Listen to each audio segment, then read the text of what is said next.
صرف 5 منٹ کا مدرسہ قرآن و حدیث کی روشنی میں 16 رمضان المبارک۔ نمبر 1، اسلامی تاریخ۔ مسجد نبوی کی تعمیر۔ مدینہ طیبہ میں قیام کے بعد رسول اللہ صلی اللہ علیہ وسلم نے سب سے پہلے ایک مسجد تعمیر کی جسے مسجد نبوی سے جانا جاتا ہے، جہاں آپ صلی اللہ علیہ وسلم کا قیام تھا۔ اس سے ملی ہوئی 2 یتیم بچوں کی زمین تھی۔ آپ صلی اللہ علیہ وسلم نے اس کو مسجد کے لیے پسند فرمایا۔ ان دونوں بچوں نے اسے مفت پیش کرنا چاہا، مگر آپ صلی اللہ علیہ وسلم نے اسے قیمت دے کر خریدا۔ رسول اللہ صلی اللہ علیہ وسلم اور صحابہ رضی اللہ عنہم نے اپنے ہاتھوں سے اس مسجد کی تعمیر کی۔ صحابہ اکرام رضی اللہ عنہم پتھر اٹھا اٹھا کر لاتے اور خوشی میں شوقیہ اشعار پڑھتے اور اللہ کا شکر بجا لاتے۔ رسول اللہ صلی اللہ علیہ وسلم بھی ان کے ساتھ آواز ملاتے اور یہ پڑھتے: اللہم ان الاجر اجر الآخرہ فرحم الانصار والمہاجرہ۔ ترجمہ: اے اللہ، اصل اجر تو آخرت کا اجر ہے، اے اللہ انصار و مہاجرین پر رحم فرما۔ یہ مسجد اسلام کی سادگی کی سچی تصویر تھی۔ اس کی دیواریں کچی تھی، اس کے پائے کھجور کے تنے کے تھے اور اس کی چھت کھجور کے پتے کی تھی، مگر اس کا امام اللہ کے نبی صلی اللہ علیہ وسلم اور اس کے نمازی صحابہ کرام رضی اللہ عنہم جیسی مقدس ہستیاں تھیں۔ نمبر 2، حضور صلی اللہ علیہ وسلم کا معجزہ، درخت کا تھوڑی ہی مدت میں پھل دینا۔ حضرت سلمان فارسی رضی اللہ عنہ ایک یہودی کے غلام تھے، اسلام قبول کرنا چاہتے تھے۔ جب ان کے آقا کو یہ بات معلوم ہوئی تو اس نے ایک شرط لگائی کہ اتنے کھجور کے درخت لگاؤ اور ان کی دیکھ بھال کرو، جب وہ پھل دینے لگے تب تم آزاد ہو۔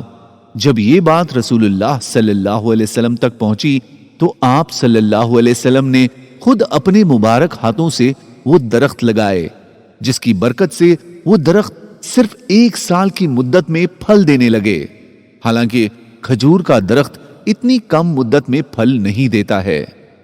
نمبر 3، ایک فرض کے بارے میں، گری پڑی چیز کا اعلان۔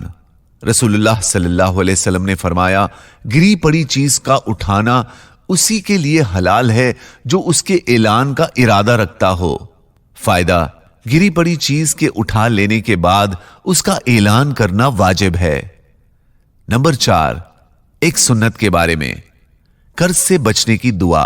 رسول اللہ صلی اللہ علیہ وسلم یہ دعا فرماتے تھے: اللہم انی اعوذ بک من الکسل والحرم والمأثم والمغرم۔ ترجمہ: اے اللہ، میں سستی، بڑھاپے کی کمزوری، گناہوں اور قرض سے تیری پناہ چاہتا ہوں۔ نمبر 5، ایک اہم عمل کی فضیلت، بیٹیوں کی اچھی طرح پرورش کرنا۔ رسول اللہ صلی اللہ علیہ وسلم نے فرمایا، جس مسلمان کی 2 بیٹیاں ہو اور اس نے ان کے ساتھ اچھا برتاؤ کیا تو یہی بیٹیاں اس کو جنت میں داخل کرائیں گی۔ نمبر 6، ایک گناہ کے بارے میں، وہ 3 لوگ جن سے اللہ تعالی بات نہیں کریں گے۔ رسول اللہ صلی اللہ علیہ وسلم نے ارشاد فرمایا، 3 لوگ ایسے ہیں جن سے اللہ تعالیٰ قیامت کے دن نہ ہی بات چیت کریں گے، نہ ان کو گناہوں سے پاک و صاف کریں گے، اور ان کے لیے دردناک عذاب ہوگا۔ 1، بوڑھا زانی، 2، جھوٹا بادشاہ، 3، متکبر فقیر۔ نمبر 7، دنیا کے بارے میں، دنیا کی بہترین چیز۔ رسول اللہ صلی اللہ علیہ وسلم نے فرمایا، پوری دنیا ایک متاع ہے اور دنیا کی بہترین متاع نیک عورت ہے۔ فائدہ: متاع کے معنی وہ چیز جس سے تھوڑا سا فائدہ اٹھایا جائے پھر ختم ہو جائے، لہذا پوری دنیا کو ایک متاع کہنے کا مطلب یہ ہے کہ پوری دنیا ایک ایسی چیز ہے جس کا فائدہ بہت کم مدت کے لیے ہے اور جس کا نفع جلد ہی فنا ہو جانے والا ہے۔ نمبر 8، آخرت کے بارے میں، موت کو ذبح کر دیا جائے گا۔ رسول اللہ صلی اللہ علیہ وسلم نے ارشاد فرمایا، جب جنت والے جنت میں اور دوزخ والے دوزخ میں چلے جائیں گے تو موت کو جنت اور جہنم کے درمیان لا کر ذبح کر دیا جائے گا۔ پھر ایک پکارنے والا پکارے گا، اے جنت والو اب موت نہیں آئے گی، اور اے جہنم والو اب موت نہیں آئے گی۔ تو جنتیوں کی خوشی میں اور اضافہ ہو جائے گا اور جہنمیوں کا غم اور بڑھ جائے گا۔ نمبر 9، طب نبوی سے علاج، مسواک کے فوائد۔ رسول اللہ صلی اللہ علیہ وسلم نے فرمایا، مسواک منہ کی صفائی اور خدا کی رضامندی کا ذریعہ ہے۔ نمبر 10، نبی صلی اللہ علیہ وسلم کی نصیحت، تنگی کے وقت بھی حرام کمانے سے بچو۔